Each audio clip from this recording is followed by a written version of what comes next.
Good morning and welcome to UK Column viewers. I'm delighted to be speaking again today to Michael Nehls, MD, PhD. We were talking back in May, I think it was the beginning of May, Michael, we last spoke. My goodness, where does the time go? But we were essentially working through your book, The Indoctrinated Brain. And in particular, because of your own expertise, we were focusing on Alzheimer's, but also really the attack going on against people's minds. And there were a lot of different issues that were covered in that. And we got to the end and we were starting to talk about what people can do about what is happening to them. And I asked you whether you'd be prepared to come back and do a part 2, which you kindly agreed to do. So I'm going to say welcome to the UK Column today. It's great to have you back with us. Yeah, thank you very much, Brian. I'm very happy to be here. If I may, I've reflected a lot on what we talked about, and I've sort of read more into your book myself. I'm going to hold it up straight away. There we are. This is the book we're talking about. So I'm going to encourage UK Column viewers and listeners to get hold of a copy of this book because it's so detailed and it's so interesting. But the first place I wanted to start, if I may, was to say that a little bit of time has elapsed since we've last spoken. How has life been for you, and what have you seen happening in the world? What have you paid attention to? Well, there are a couple of things that happened here in Germany, for example. So the RKI files, that's the Robert Koch Institute. That's a similar institution like the CDC in the United States, Center of Disease Control. They released, under pressure, of course, they released files, the documentations of the first months of the pandemic, the so-called pandemic, and internal discussions that were ongoing about the measures that needed to be taken or not. And it was totally clear from these files that were kind of, blanked out very important passages, but now we see almost the whole content. And it's totally clear that everything that happened here in Germany, and I'm pretty sure the same goes for every country in this world, everything that happened here in Germany was done under political pressure, particularly under pressure from the army, from the defense department. So the scientists or whoever was responsible from the scientific or medical point of view actually didn't see a crisis at all. They were actually pushed to essentially go forward with all the measures and the pressure on the society, not based on scientific information or scientific conviction, but only on pressure from the outside. So everything that you can read in my book, which was at that point a good guess, I think a very relevant hypothesis, has now been proven correct. That was not a health emergency. It was a controlled, from outside controlled, ongoing event planned in advance and executed. And it had nothing to do with having any impact on the health of people. As you all know, the contrary has happened.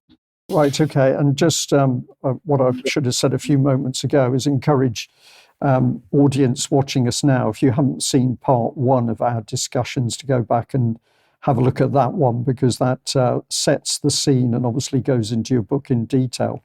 But from what you've just said to us is based on the whole of the procedures around lockdown for COVID-19. That's what you're talking about there. Yeah. So in my book, I describe that this was an intended attack on the mental capacities of people.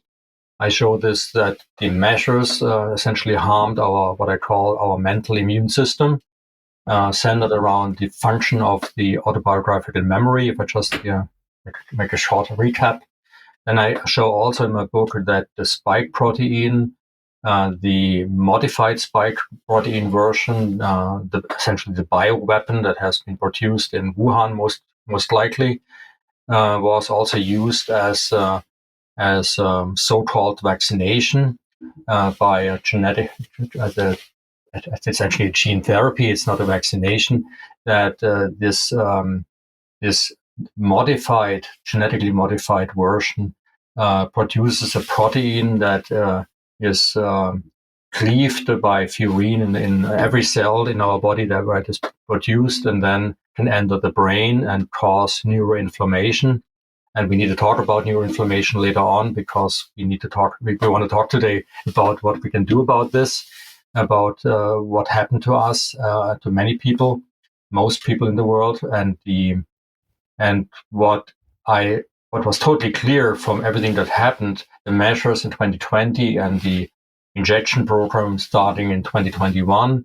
If you put everything together, all the pieces of a puzzle, which I did in my book, then the picture you are getting seamless, so to speak. The pieces really fit together nicely.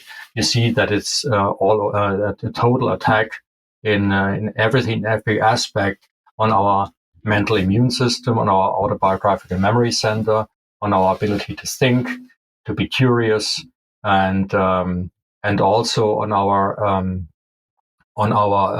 psychological resilience, which is very important, which leads to high depression rates and even Alzheimer's in the long run, which we discussed last time.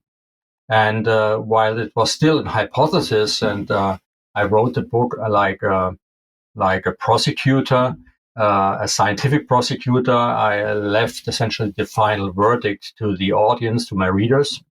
But what I was alluding to now in the beginning, with your first question, what happened here in Germany, or to me, what I learned in the last few months since we last spoke, is that essentially the files clearly show that everything I've written in my book is correct. What's the wider reaction within the scientific community? I remember that when we spoke previously, when I asked you about the manner in which, or the response you had when you started to talk about your research into Alzheimer's, you said I think I have this correct, they attacked you personally. They didn't attack your scientific evidence.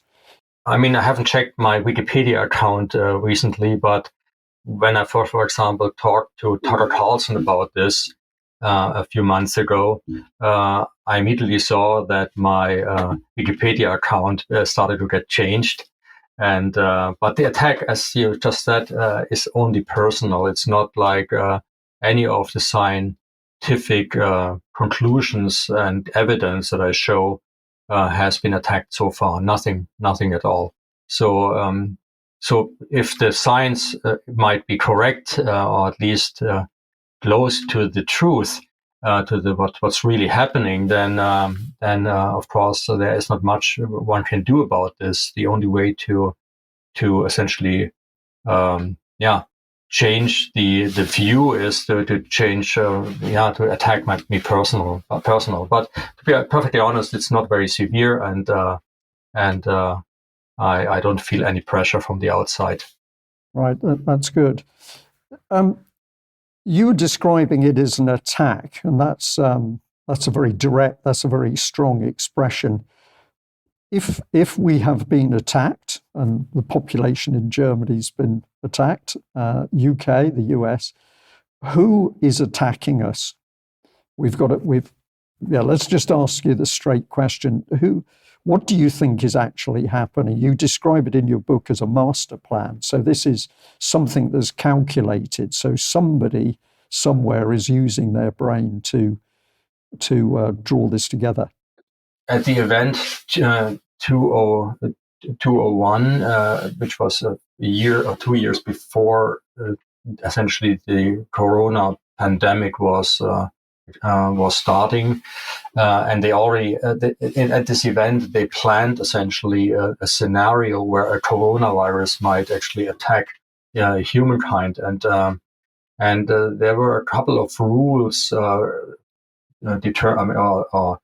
or parts of the plan described what needs to be done in such a case. I call it the 10 Commandments.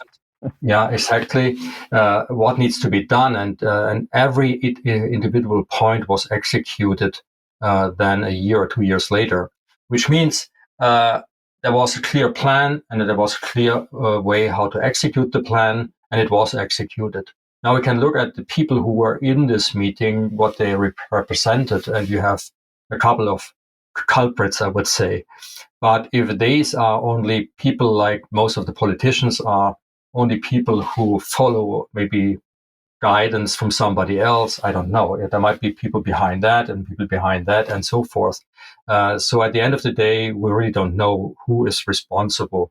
But we know which organizations have been part of the plan. It was the RKI in Germany, of course, the Robert Koch Institute, which is similar to the CDC in the United States, for example. So the CDC was, of course, part of it, the FDA in the United States, and the same corresponding governmental organizations here in Germany. The World Health Organization was definitely behind that. And the World Economic Forum, essentially created this master plan and actually welcomed the coronavirus in their public statements, as well as in the books written by Klaus Schwab, that this is a golden opportunity. That was Prince Charles at the time, and now King Charles. So there were people who really felt this is a great opportunity to change completely how the world works, and introducing what I call in my book a new operating system for society, a social operating system, SOS, as I abbreviated it. And in order to do that, you have to change the mind of people. And interestingly, all the factors that everything that happened in 2020 and in 2021 did exactly that. They changed the way people feel about things. They changed the way people respond to changes.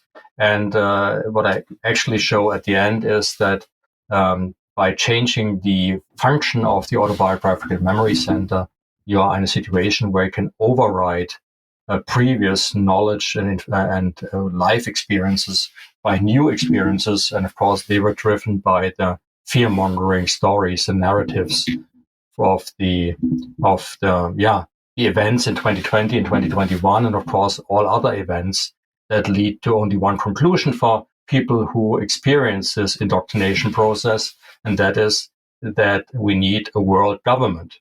And as we all know, the World Health Organization tried to become such a world government, and we were very close that this happened actually a few months ago. I mean, actually only a month ago. It was in May where a decision had to be made, essentially by the leaders of all governments in the world, if they would accept the World Health Organization as essentially the leading government for the world in questions of health and even climate, which is the dominating narrative nowadays. So we know that they would have their hands in everything that reflects our personal life. And this is a very good point, isn't it? Because a lot of the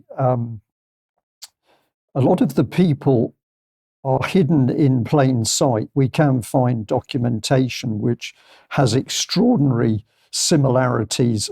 So it was predicting with extraordinary accuracy what was going to happen in the future. We can look at the people associated with that document, Event 201, and many other documents, and we can see names.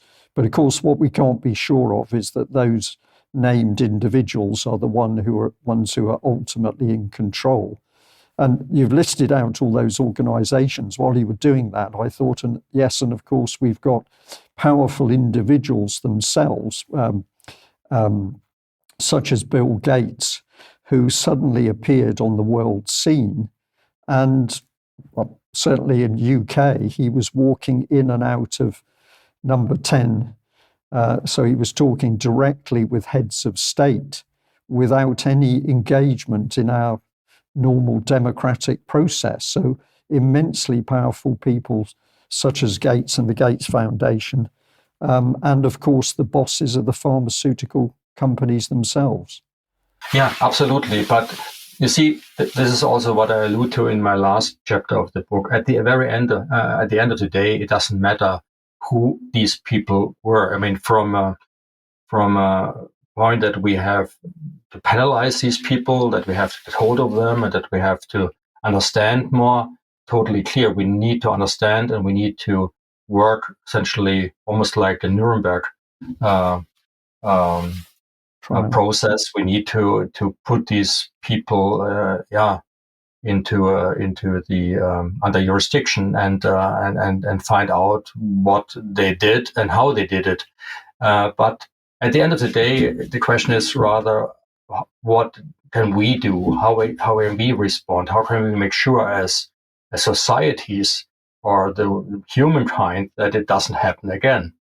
Of course, putting these people into understanding who these people are, it might help, but at the end of the day, we need to increase, and this is what I propose, we have to increase the mental capacity of every person in the world. We have to reactivate what I call the mental immune system, so that if such a situation arises again, and I'm pretty sure these people, whoever they are, will try it again, that these people don't have this success that they had in 2020. We have to be more alert, more critical, more able to fight against such indoctrination processes that occurred. We shouldn't just sit there and accept what's happening to us. And we have to be more open-minded. And so what we need is a mental immune system that is functioning. Yes. And a large part of what we talked about last time was indeed the lockdown period of the COVID-19 policy, which you stressed had done immense damage to people. And I can say that we are still seeing this. A couple of weeks ago, we had the opportunity to go away to a speaking and music event, a camping event. And there were 2,000 people there. What was very interesting was that most of them were highly motivated. They were talking, they were discussing all sorts of subjects, but they were laughing, they were joking, they were animated, and it was a very interesting environment. These people were people who, I'll use the phrase, were awake to a large extent, but certainly they still had questioning minds. So we saw this cross-section of society very positive. And then we had people who were coming up to the UK column tent and simply coming up to us and saying, thank you for what you did during COVID. You kept us sane. And some of them also wanted to come and give us a hug while they said this. So it was very, very interesting that people had obviously gone through a horrible experience, and UK column is obviously just one organisation that was trying to speak out and talk about what was happening. But the fact we were able to do that, these people are telling us, made a huge difference in their mental health, and they're using an extraordinary expression, that keeping them sane. So the information flow itself is important for helping to keep other people stabilized, it would seem. Yeah, absolutely. I mean, it's very important that people get information, but what I'm trying to get to is that you can only reach out to these people who are willing to get this information. So who are curious what's going on, who are willing to accept that maybe the answers they are getting for their questions, might not be nice. Yeah, I mean, many people just hope that they can trust the government and don't have to maybe learn that they are lied at, that they are put into jeopardy by the government. That the government actually is part of this collaboration against our health and our mental health, and this is hard to accept. And but you can only accept that, or even ask questions that lead to this understanding, if you have a good mental immune system. So the people who watched you, and I'm always telling people when I'm talking about the mental immune system, everybody who's listening to us already has a good mental immune system. Otherwise, he wouldn't accept what we are talking about. He would actually shut off he wouldn't even turn on the computer and watch at our conversation. So everybody who's watching us already is in a state of good mental health, I would assume. At least the likelihood is very high. But we need to reach out to those people who are not willing to listen, because at the end of the day, we are still kind of in a democratic situation. And once decisions are made, we need all people, or the majority of people, to help us to overcome the attack against us. I mean, I don't want to live in a world where Bill Gates, with his World Health Organization, can dictate how I have to live. I haven't voted for him. I didn't vote for the World Health Organization. I certainly didn't vote for their idea that everybody needs a dozen mRNA vaccinations. I mean, vaccinations in these injections, these gene therapeutic modifications of humans. I don't want that. I don't want that. I don't want it for myself. I don't want it for my kids, and certainly not for my grandchildren to come. So the point here is, we have to access people that are not watching us. This is, I think, is the big task. I have some ideas as to how we should do that, but just to ask you first of all, how do you think that should be done? How do we approach these people that are essentially largely shut down to new ideas and concepts and even warnings? So what I tried the last half year, and I don't know how successful, but I definitely did something that changed a couple of things here in Germany, at least, and maybe even worldwide meanwhile, is I realized that, and I wrote a book about this in spring 2021. It's called The Corona Syndrome. It was not translated in English yet, but nevertheless, here I pointed out that nobody should have died, of course, if the vitamin D level would be sufficient. I think we discussed that last time. But I pointed out that essentially every trace element, vitamin or trace element, leads to an overreaction of the immune system and what we call the cytokine storm. But as I also discussed with you last time, the spike protein modified enters the brain and causes neuroinflammation. And the same molecules, the pro-inflammatory cytokines, are produced as in the cytokine storm that leads to severe COVID or severe influenza or any respiratory infection that might cause even death. It's not the virus, it's the immune system that's overreacting. And what I wrote about in my book in 2021, and it's part actually also of my Alzheimer's prevention program, is one trace element that leads to a reduction, and even maybe to a complete stop of the cytokine storm, and that's lithium. So I'm writing a book at the moment about lithium. So every 3 minutes I'm working on it, and I hope I can publish it this year.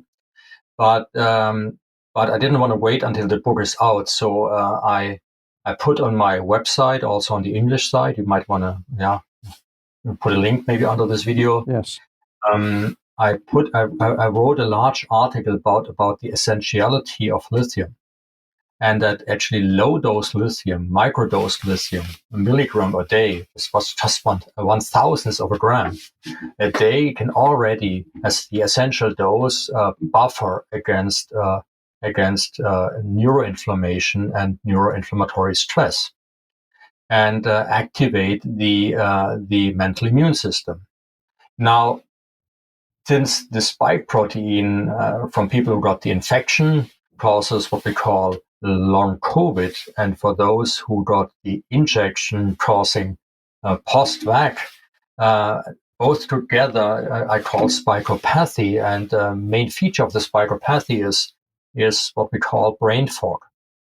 And so even of those people who don't listen to us, maybe when we try to warn them, they now suffer from, many of them suffer from brain fog based following the vaccination.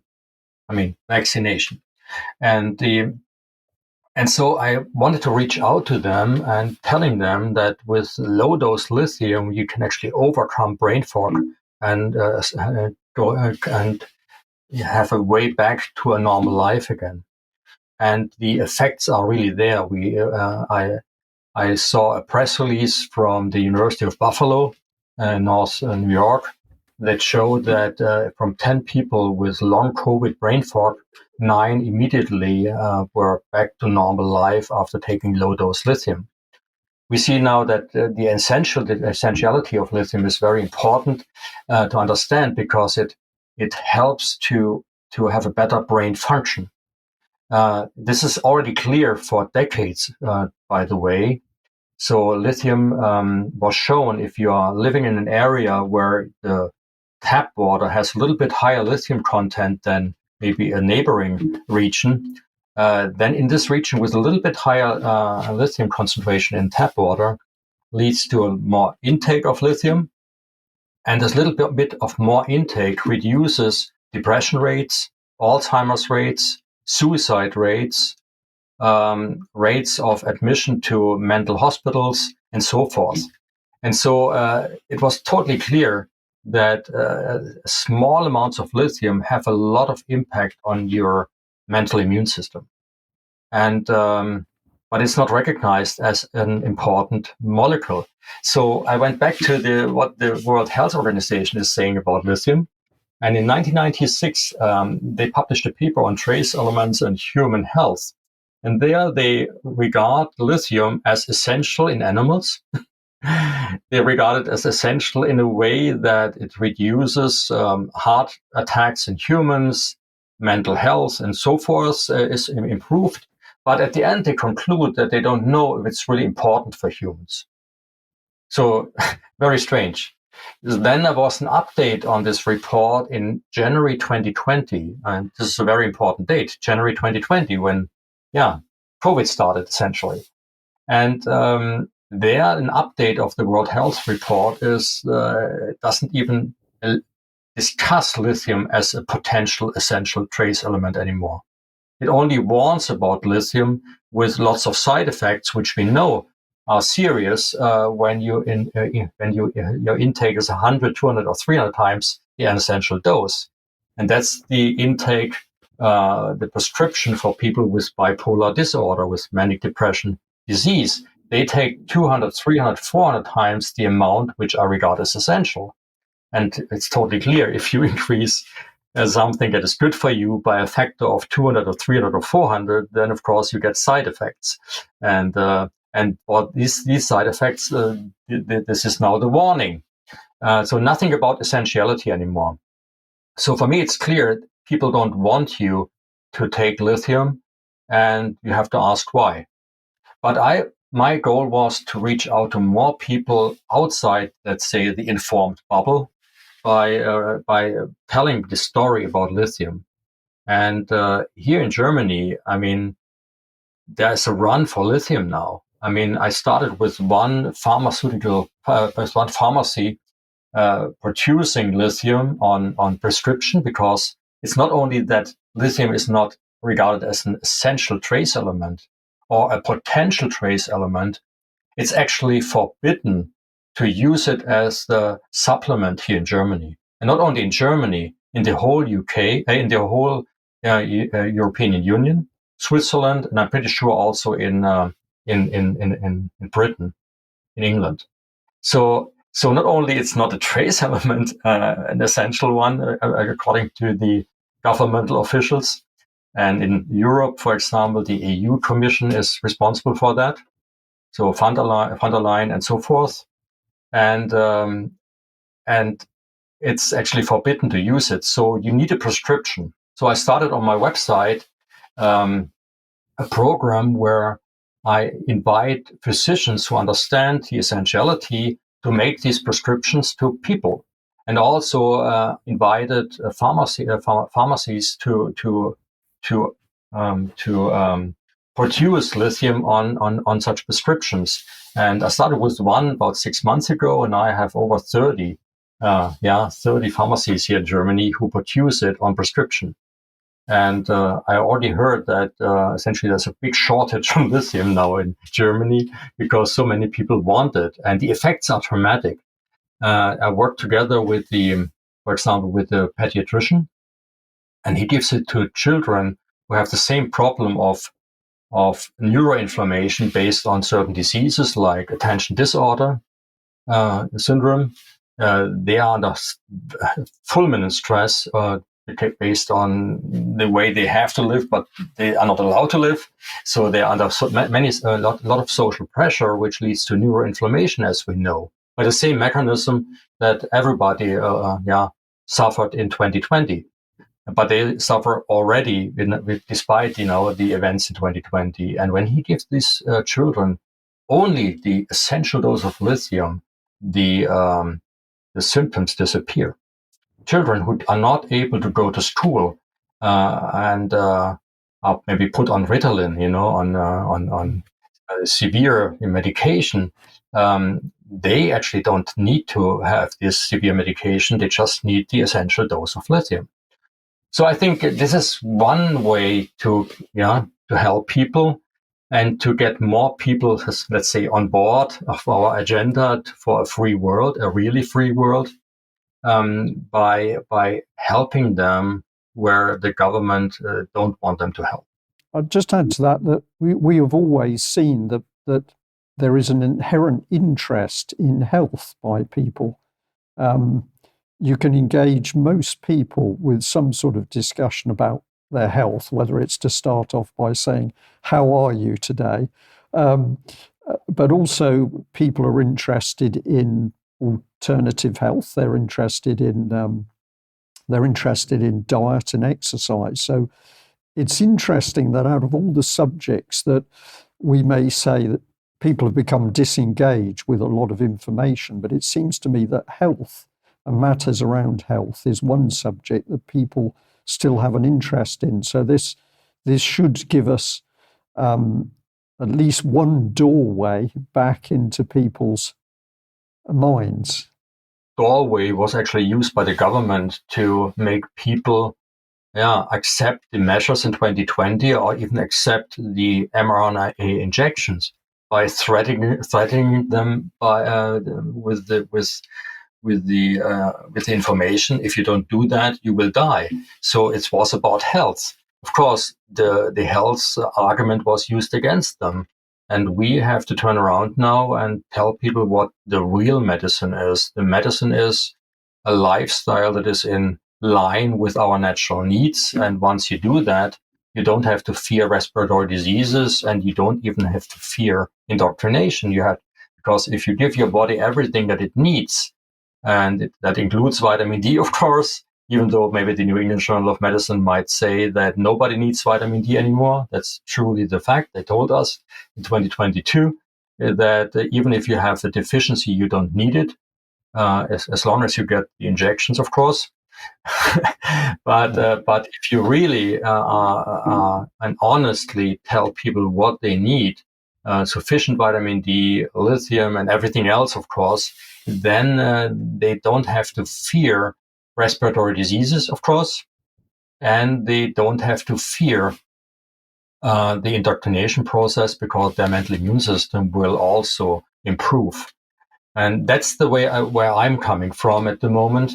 And just give you a little hint, when I proposed in my book in 2021 that lithium might actually be a way to overcome the cytokine storm, that was written in 2020. There were only a few hints that might happen and might actually work. But in summer 2022, a paper came out where they had people suffering from severe COVID. This is so severe that the people couldn't stay at home anymore. They had to be admitted to the hospital, and they were put into two groups randomly. like a clinical trial, randomized in two groups. Both groups, of course, got the standard therapy, but one group got a medium dose lithium, not low dose, but medium dose, 40 milligrams a day, twice. With the same reasoning, it should stop the production of pro-inflammatory cytokines, like the neuroinflammation, but now, of course, in the whole body. And that actually happened. These people, they measured the cytokines, the pro-inflammatory cytokines. After 1 to 2 days, they were down. So the cytokine storm was over, was calm weather, so to speak, on the cytokine level. And the people who got the lithium treatment were out of the hospital in half the time compared to the control group. Nobody died compared to the control group, and nobody, of course, had to get into a more severe treatment, like, for example, intubation and assisted breathing or anything. So it was an overwhelming success of lithium. And the scientists or the doctors who actually performed this clinical trial said, because they followed these people for several months afterwards, and they showed that statistically significant that the people, even though both groups had severe COVID, the people who got lithium had a very high likelihood of not developing long COVID. So they actually said in a statement in the discussion that people, once they experience that they get an infection, they should immediately take lithium to, first of all, avoid that the disease becomes severe, and second, to avoid long COVID or every, let's say, depression type of neuroinflammation following a respiratory disease. Can I ask, where did that clinical trial take place? Was that within Germany? That clinical trial, to be perfectly honest, I have to check where it actually happened. It might have been, I don't know, but we can link it. We can link the study below the video, so everybody can. And you are aware of that study, but presumably it stayed relatively unknown within the wider sort of global health sphere. Yeah, absolutely, yeah. I mean, it's not like it's propagated by the mainstream media that, we have a cure or have something that we can use against severe COVID. That would not happening. But of course, the free media, like your channel, of course, can propagate it.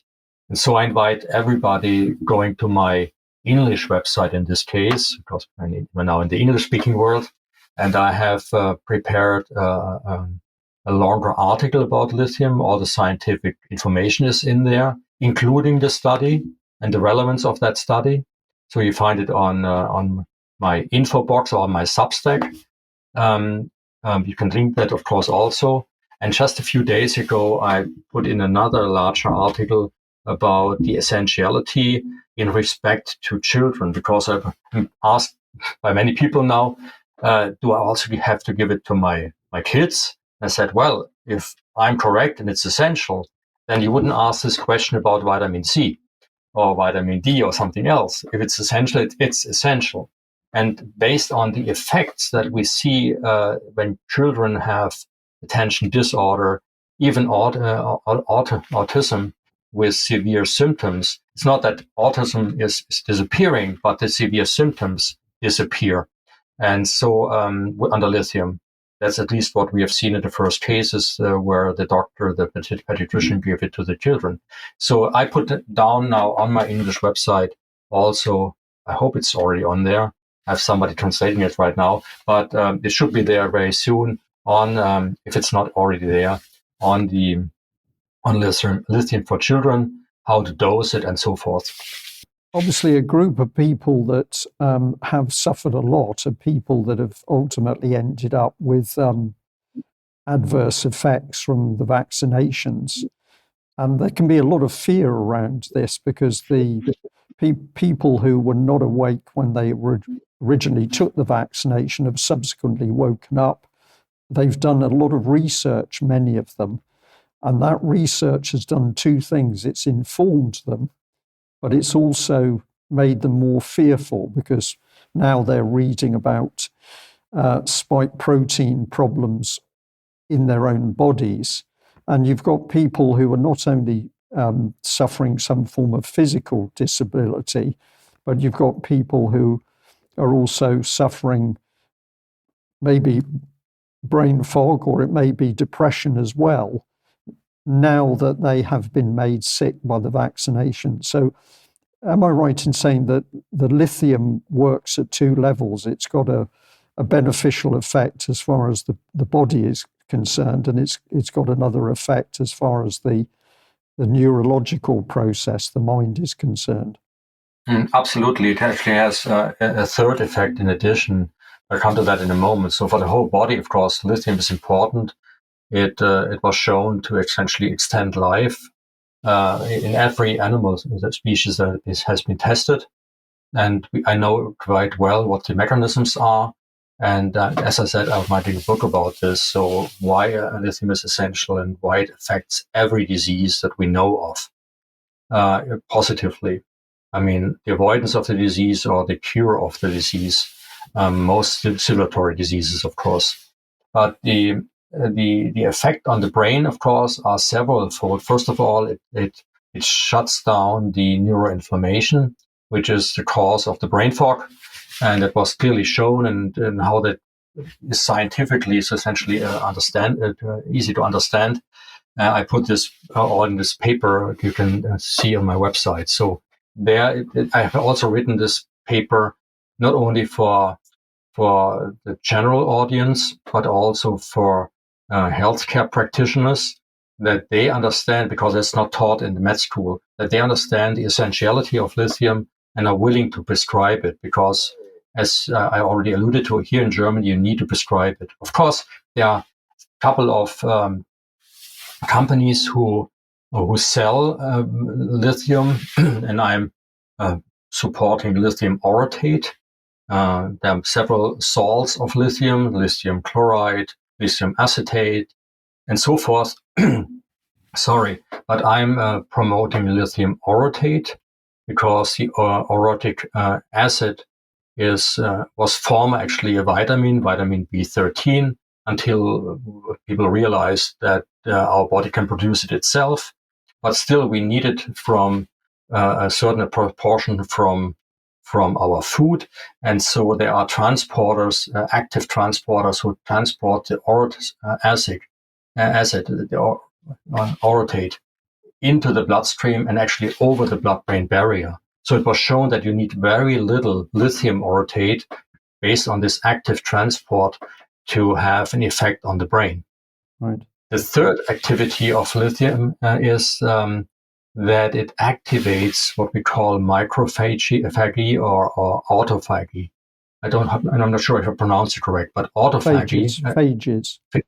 Phages, yeah, autophagy, because that's the process. I think a Nobel Prize was given in 2015 or 16 to a Japanese researcher who showed that when you do fasting, when you don't eat for a while, ketone bodies, for example, are produced from your fatty acids, which are actually good for your brain. They actually activate the mental immune system.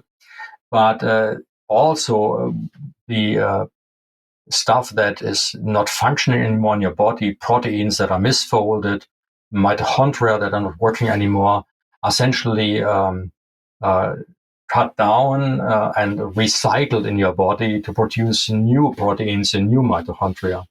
And so it was proposed in the papers you will also find on my website. It was proposed that based on the fact that lithium can activate this rejuvenation program, so to speak, it can also degrade the spike protein. Right. So that could be another very important feature of lithium. And of course, lithium is not the only one. I'm also suggesting that people fast, fasting, not like for weeks or days, but I do it, for example, 16 hours a day. That's very good for your body. And once you activate the fasting process, or for example, I eat coconut oil when I'm not fasting, because coconut oil is known to produce a lot of ketone bodies, and ketone bodies, again, activate this process of microphagy. That means the degradation of non-functioning or unwanted proteins. And of course, the spike protein belongs to this category. So you will also find, of course, an article about coconut, because the mainstream media again tell us coconut oil is dangerous. So I had everything that's healthy for us is dangerous, like lithium and vitamin D, and of course also coconut oil. And you will find on my Substack an article about coconut oil and the real story behind it. A lot of questions going around in my head. The first thing I want to say is that you are speaking from your professional, qualified medical position, but here you are talking about some really simple things that people can do to look after and improve their health. Many other general practitioners in UK simply don't seem able to talk about anything apart from pharmaceutical products. And this is such a great shame. So obviously there's a lot of work got to be done to try and, in my opinion, get our medical profession to think in a more holistic way.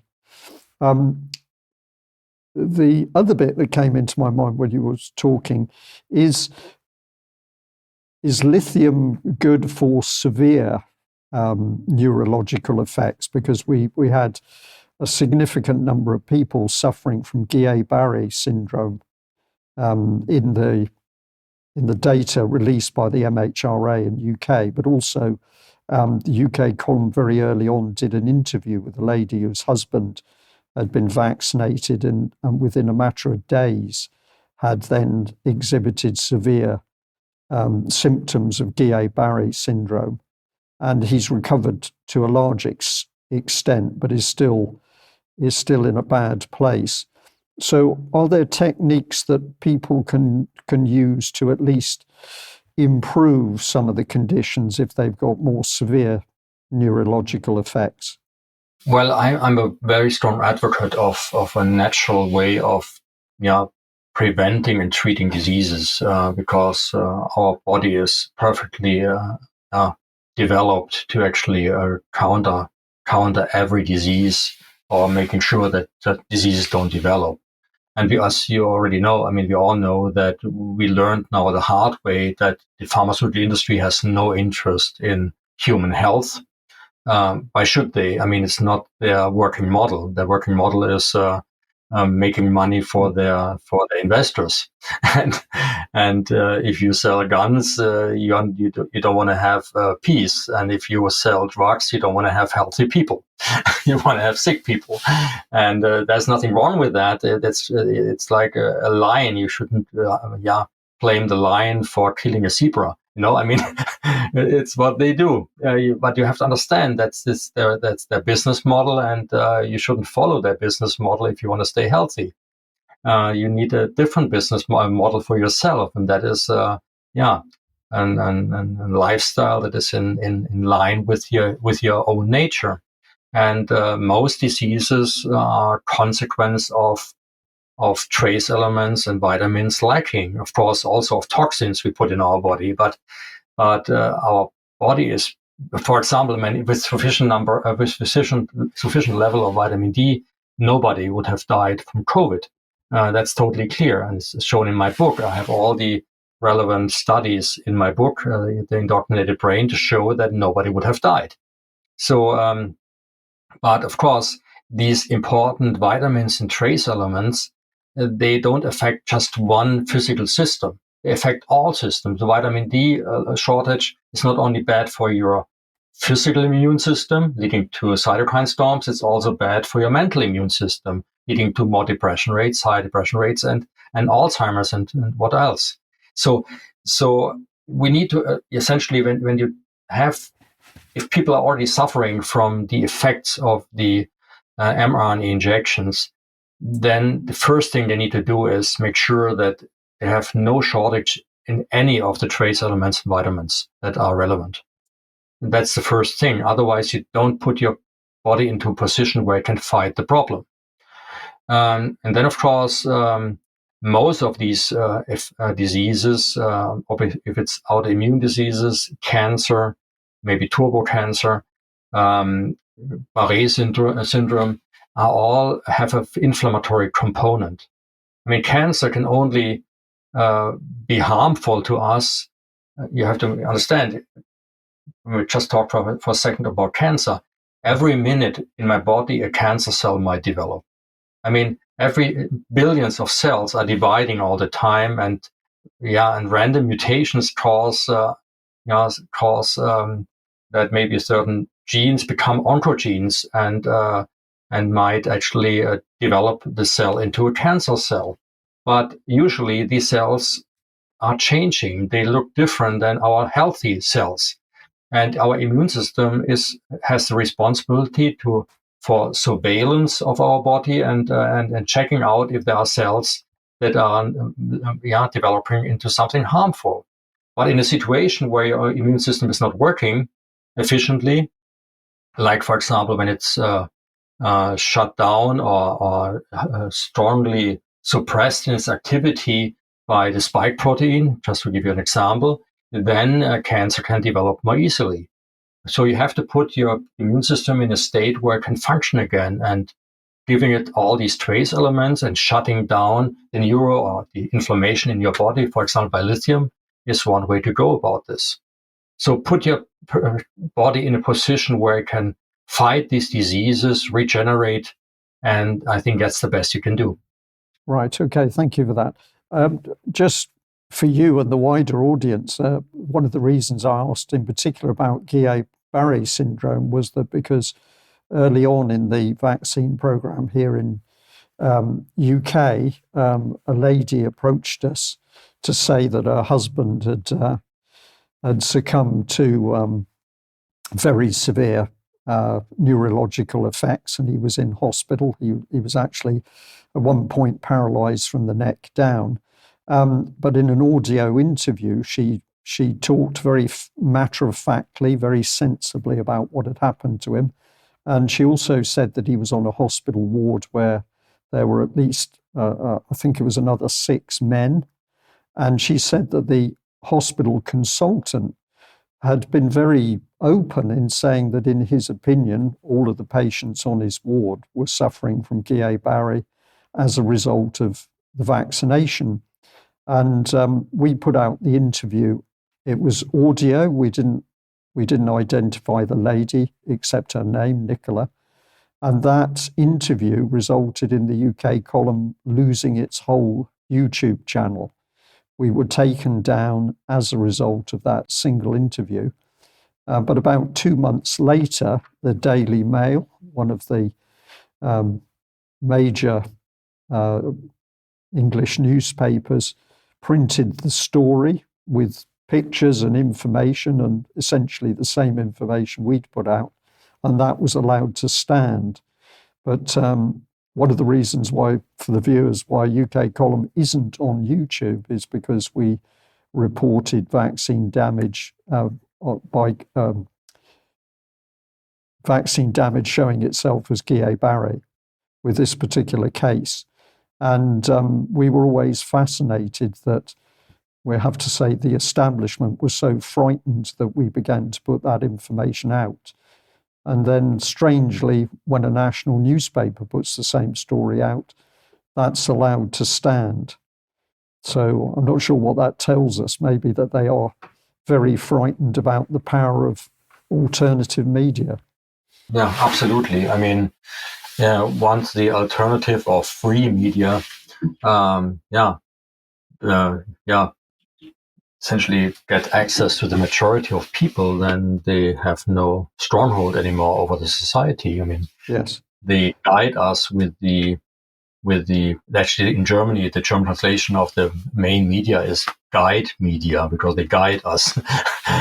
We call it light media for guiding, and they guide us, and tell us what we need to do. And I hope that most people in the world, maybe everybody, should stop actually paying attention to what we are told by these light media, by this guiding media, because we know that they were under the influence of the technocratic people who technocrats who try to instill essentially this mRNA program into the world, and they have lost all the credibility, and I think we should tell them that what we think about that, and I don't trust them anymore. No, absolutely.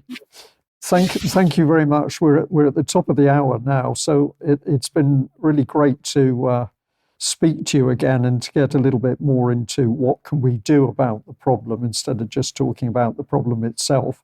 We'll obviously make sure that we've got links up to the websites that you've talked about.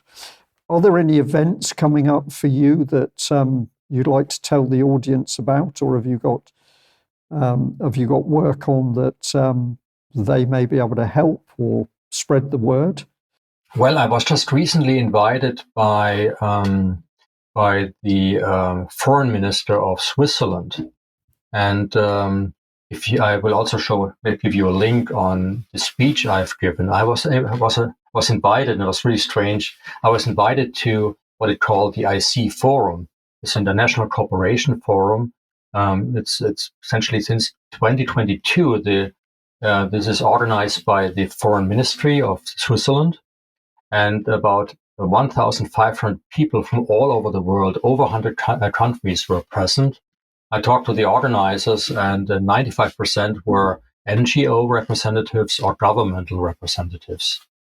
So I was invited to give the keynote on this event. It was just a few days after Tucker Carlson published my interview with him, or his interview with me.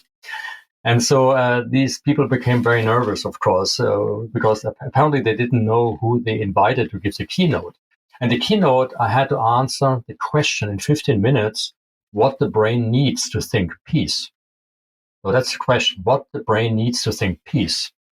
And I was very open in my answer. And I think it's worthwhile for everybody watching here to actually watch my speech. And I got hold of the speech. I gave it in English, and it's now on my YouTube channel. And so maybe you want to, tell your audience to go there and have a look. It's not very long, but I think it's very informative. I also talk about lithium, by the way, and the harm that is done by the spike protein to our brain, that everything could have been avoided by taking vitamin D, and that lithium is the cure that we all need. Well, we will certainly put a link through to that. I will be delighted to do that. I also think I'd like to meet the person who asked that question, because it's such a superb question, isn't it? What do we need that the brain thinks peace? Because I think it was the foreign minister himself, and actually he sent me a letter 2 weeks later and thanking me for the important input. So I know that it was maybe the first contact with the other side, and for me it was very exciting, but I think it was worthwhile taking up the challenge and go there. Absolutely. Even though I was a bit afraid of going there, to be honest. Did people speak to you after your speaking event? Did they come and talk to you privately about what you knew and felt?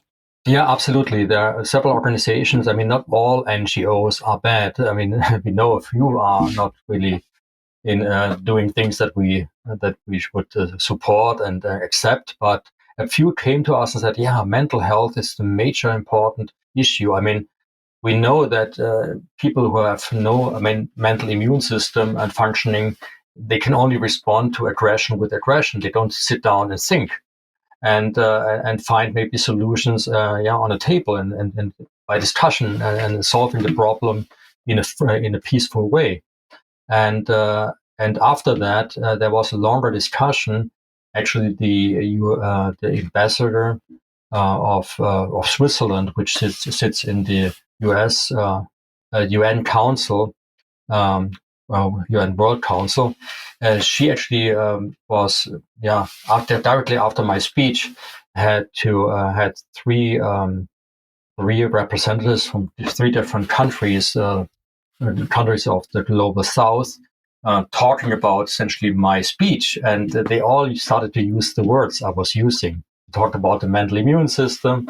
They didn't talk about empathy. They talked about rational compassion, which I think is even more important, and so forth. So I realized I had some impact immediately. And so I think this speech should go global, should go viral.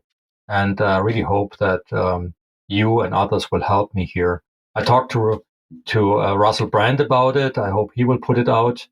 I talked to Tucker Carlson. He was very impressed by the speech, but I'm not sure if he actually put it on his channels, because if these two guys would do it, it would immediately impact the way that would make it viral.